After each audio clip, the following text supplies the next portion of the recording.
হজরত ইউনুস নবী ইউসুফ না ইউনুস আলাইহিস সালাতু ওয়াস সালাম রে মাছে উগলিয়া ফেলাইল। আর ইউনুস আলাইহিস সালাতু ওয়াস সালাম রে আল্লাহ হেফাজত করছেন। ও জায়গার মধ্যে সেই খদু গাছ উঠিসল, ফাতায় আওয়ার দিসল, কারণ এই ফাতার মধ্যে কোনো দিন মাছি বইতে পারে না। সেই খদুটারে আল্লাহর রসুলে খুব বেশি পছন্দ করতা।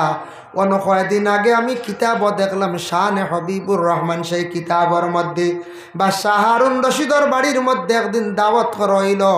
দাওয়াত গিয়া দেখুন সারা মেহমান হলে খালি ফানি খদু পাক করা। আবু মোহাম্মদ ইউসুফ সাহেব কইতরা খদু পাক করা সেও মাতেন না। এর মাঝে মানুষের খুব বার হয়ে গেছে, উঠিয়া গেল আমি খদু ইটা পছন্দ করি না। টান উঠি গেছে গুছা, বুঝতে পারছেন? সিন্নি বাড়ি গিয়ালে এক আইটেম থাকে না নি আমরা যেসা তাও হোক, আমরা বেড়ার মাংস, খসির মাংস, একটা আইটেম তাকে তো বেশি না শিরনি বাড়ি। ইনি একজন যখন আমি তা খাই না, আমার তো নিরামিষ দ বুড়া লাগবে না, একটু বলছে আখটা বুড়া লাগবো বলে আইসো শিরনি শিরনি খাইতা। ইনু কি ও দেখো আবু ইউসুফ সাহেব কইসন, অবা তুমি কি কইলাই? বলে আমি খদু পছন্দ করি না।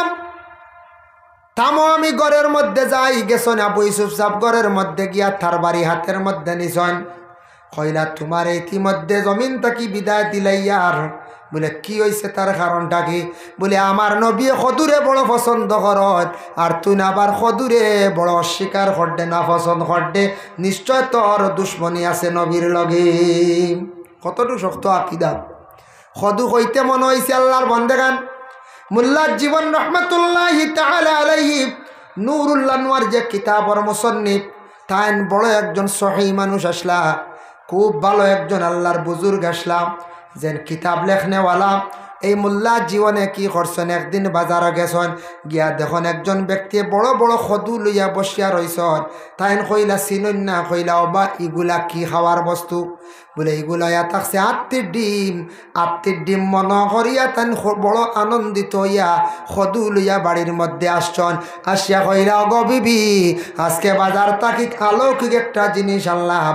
বলে কি? বলে আত্মীর ডিম আমি আজকে লইয়া আইছি। আত্মীয় কোনোদিন ডিম দেয়নি শুনছিলেন? জি না, আত্মীয় ডিম দেন আপনার। আর ও শনিশ্বর ও ফুবর ভাড়া দিয়ে আত্মীয় গাছ টানুন, এখন ঠানুন হইতাম পারি না, ঠানুন নান। তা আত্মীয় তো কোনো দিন ডিম দেয় না। বিবিয়ে কইলা কি কইন গো স্বামী? মাশাআল্লাহ, কমিটি চাও দিতেন। সুবহানাল্লাহ, আপনারা চা পাইবা বক বারে যারা আসো না ইয়ে চা পাইবা ভিতরে, বুঝতে বারে যারা আসন চা পাইবা ইয়ে গরার। বিবিয়ে কইলা গো স্বামী, আত্মীর ডিম না এটা খদু খাওয়ার বস্তু? বলে না এটা আত্মীর ডিম। বলে জি না এটা খদু? বলে জি না এটা আত্মীর ডিম।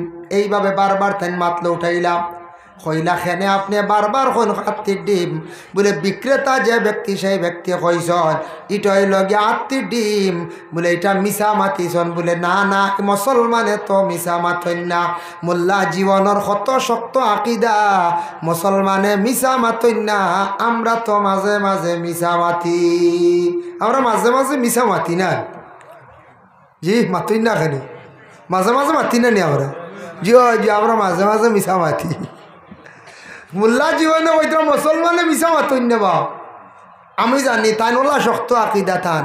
মোল্লা জীবনে কইতা মিছা মাত নাই মুসলমান। আমরা মুসলমান মিছা মাতি। আস্তে আস্তে ছাড়ার চেষ্টা করতাম ইনশাল্লাহ।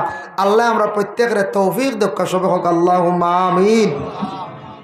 আল্লাহর বন্দেগানের জন্য সূরা ইখলাস কুল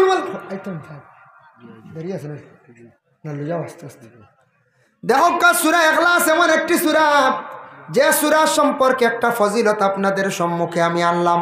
দুইটাও আনিয়ে আনলাম, এখন আরেকটা আপনাদের সম্মুখে আনবো।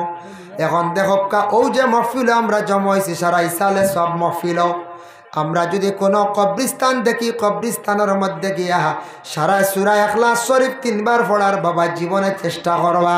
আর যদি যারা ওলাদ খলাস যদি পারেন তাহলে খেয়াল করবা, একদিন না একদিন যদি পারেন তাহলে দুরুদে হাজারি 21 বার তিলাওয়াত করিয়া মুর্দেগানের জন্য আপনি দোয়া করবা।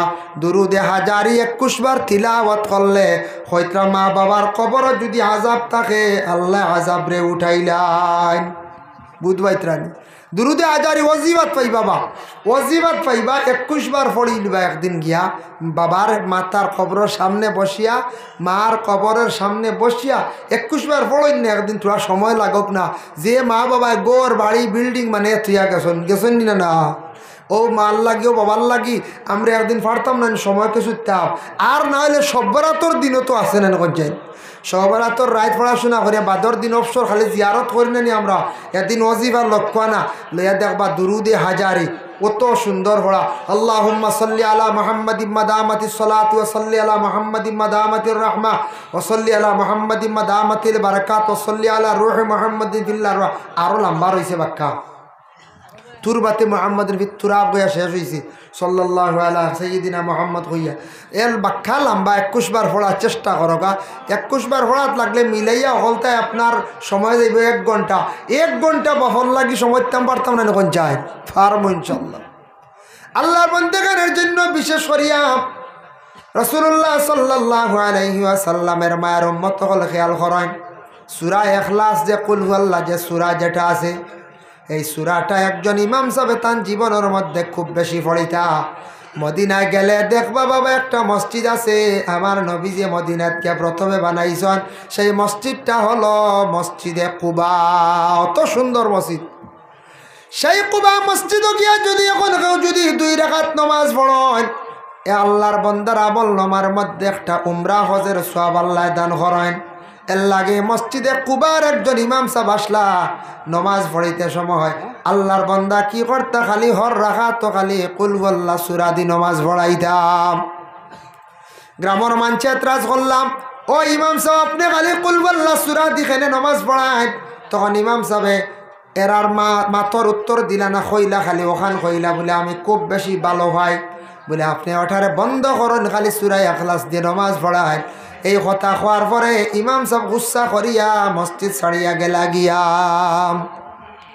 ইমাম সাহেব মসজিদ ছাড়িয়া গুসা করি গেছেন গিয়া যেমনে কইছেন বলে এন খালি কুল হুয়াল্লাহ সূরা দি নমাজ পড়ার হইতেও ইমাম সাহেব গুসা করি ছাড়িয়া গেলা গিয়া সারা মিলিয়া গেছেন ইমাম সাহেবের কাছে গিয়া কইলা ও ইমাম সাহেব আপনি দেখি হক্কা চাইন ইয়া রসুল সারা গেছেন রসুল্লাহর কাছে গিয়া কইলে ইয়া রসুল্লাহ আমদার ইমাম সাহেব আমদার ফালাইয়া গেছেন গিয়া বলে এখানে এতরাজ খসলাম যার কারণে রসুল্লাহ ইমাম সাহেবরে খবর দিয়া নিয়া কইলা ইমাম সাহেব দেখি হক্কা চাইন কোন কারণে খালি সূরা ইখলাস দিয়ে আপনি নমাজ পড়াইন আল্লাহর রসুলে ফরমান বলে ইমাম সাহেব জলদি তুমি কইলা ও খালি ইখলাস দিয়ে নমাজ পড়াও তখন এই সময় ইমাম সাহেব উত্তর দিলে ইয়া রসুল্লাহ ইয়া হাবিবাল্লাহ সূরা ইখলাসটারে আমি বড় পছন্দ করি সূরা ইখলাসটারে আমি জীবনে বড় আমি বালা ভাই এর জন্য আল্লাহর বান্দাগান রাসূলুল্লাহ কথা শুনিয়া কইলা ইমাম সাহেব এই সূরারে যদি তুমি মহব্বত করিয়া থাকো সেই সূরায় তোমারে কিয়ামতের দিন জান্নাতের মধ্যে দাখিল করব সুবহানাল্লাহ এক সূরা ইখলাসর 2 জায়গাত ফয়সালা আইছে জান্নাতের সার্টিফিকেট জান্নাতের সাফ মানে ফয়সালা আইছে যার কারণে সূরা ইখলাস কুল হুয়াল্লাহ শরীফ যদি পারেন ফড়ক 3 বার পড়েন জানি যে কোনো জায়গাত আমরা প্রায় মাহফিল আইন তো মিলাদ শরীফ পড়ার আগে 3 বার কুল হুয়াল্লাহ শরীফ পড়া হয় ওই না পঞ্চায়েত 3 বার কুল হুয়াল্লাহ শরীফ পড়া হয় কোনো গর সাইরো কুল পড়ত সাইরো কুল পড়াতে ফায়দা আছে জিন্নাতর কোনো দুশুস থাকলে তা দূরে সরিয়া যায় আর মাউজাতাইন পড়িলে ফালাক আর নাচ পড়িলে কোনো মানুষের কোনো আসর আর দুষ থাকলে ওটা খাটে বুঝতেছেন এর লাগে খেয়রর যদি সেহেরাত বুঝবেন খালি ফালাক আর নাচ 11 বার ফালাক 11 বার নাচ পড়িয়া ফু দিয়া বা এমনি রুগুর উপরে ফু দিলে অটোমেটিক খাটি যায় বুঝাইছেন নি এটা হইল বহুত বড় একটা কোরআনের মধ্যে মহা ঔষধ যেটা ইয়া থাকছে গিয়া সেহেরাত সেহের যদি কেউ করে জাদু যদি কেউ করে এই জাদু খাটি যায়